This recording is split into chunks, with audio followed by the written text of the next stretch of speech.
David Brooks takes his friend with only a high school degree to lunch, and insensitively, I led her into a gourmet sandwich shop.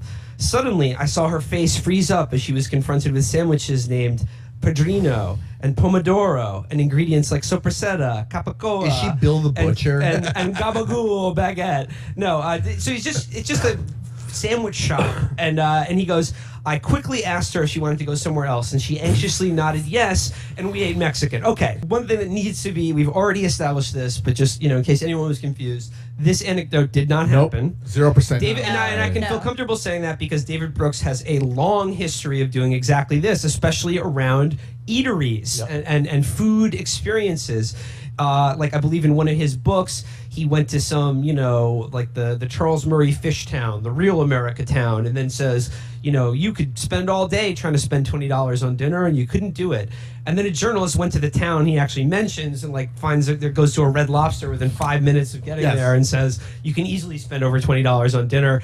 Called David Brooks about this, and then David Brooks accused him of being unethical or something like that. There was the famous Applebee's salad bar awesome. Thing.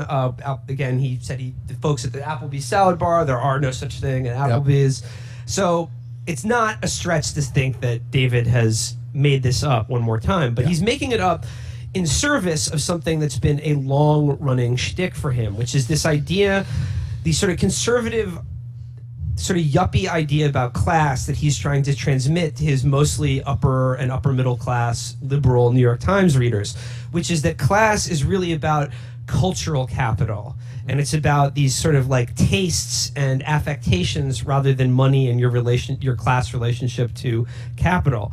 And I want to just, pick out one thing that someone capped from Thomas Frank, who was writing about this same thing that David Brooks did back in 2004.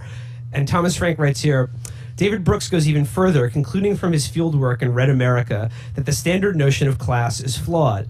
Thinking about class in terms of hierarchy, where some people occupy a more exalted position than others, he writes, is Marxist and presumably illegitimate. The correct model, he suggests, is a high school cafeteria, again, food, segmented into self-chosen taste clusters like nerds, jocks, punks, bikers, techies, druggies, god squatters, and so on.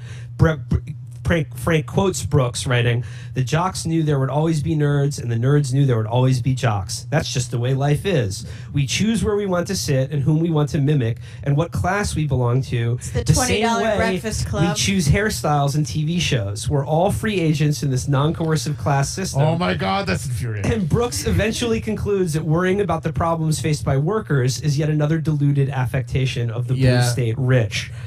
I mean, Brooks is exactly like every fucking chud who screams about Muslim rape. Yeah, but he's a chud that does interviews. He's Chud's Turkle. Right, so he's he's like every fucking chud that screams about Muslim rape gangs and the Apex gang if they're Australian, who is in charge of a few blue collar guys, makes about $120,000 a year, but thinks they're blue collar because they listen to Chud Truckley or Chase Whitney, or Whitney Poole or whoever the fuck. That's been their fucking strategy for 30 years. They've been detaching class from economics and replacing it with culture because they can win on that terrain. It's amazing though because everyone knows with just the slightest bit of thought that this is utterly untrue. Well, yeah. I taught at NYU and I would talk to people who were the children of Russian oligarchs or their family owned 3 factories in Shenzhen.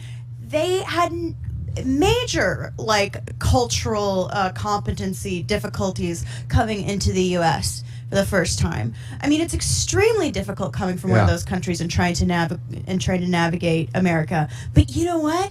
They're going to be just fine. They got that money.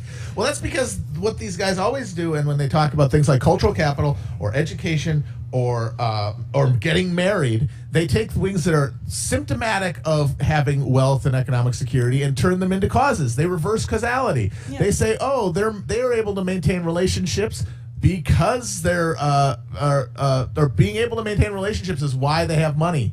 Or having certain cultural touchstones and being able to converse at a certain level is why they have money. No, it's the other way around. Obviously, it's the other way around. you have don't more wanna money, believe you that can't money have the causes stability to stay anything. married. Right. Because that would be to alter, that would be to make them complicit in a what's so world that is insane is that, fundamentally like, unfair. I can explain in one sentence how poverty causes less marriage. One sentence, and I just did it. You're not stable enough economically. You can't maintain these relationships. The pressures are too great. Done. I finished it. They've attempted it. They have billions of dollars behind it as a propaganda campaign, but nobody could explain to you how getting married keeps you from being poor if you were poor. Matt, they could never fucking what they explain say, that. what they explain is that they they rattle off a bunch of statistics about positive life outcomes for people who get married and get married after finishing college. Right. Not the results of marriage, Yeah, but not it's the a result. positive life outcome. Okay. Now, it's been a sort of hobby horse of ours on the show that whenever you see someone either saying or implying that politics is downstream from culture, you can be guaranteed that they're grifting you or they're full of shit or they're just a right winger in some way. It's But can you always guys the just say I'm economy. still really proud of Chud Sturkle? That was very good.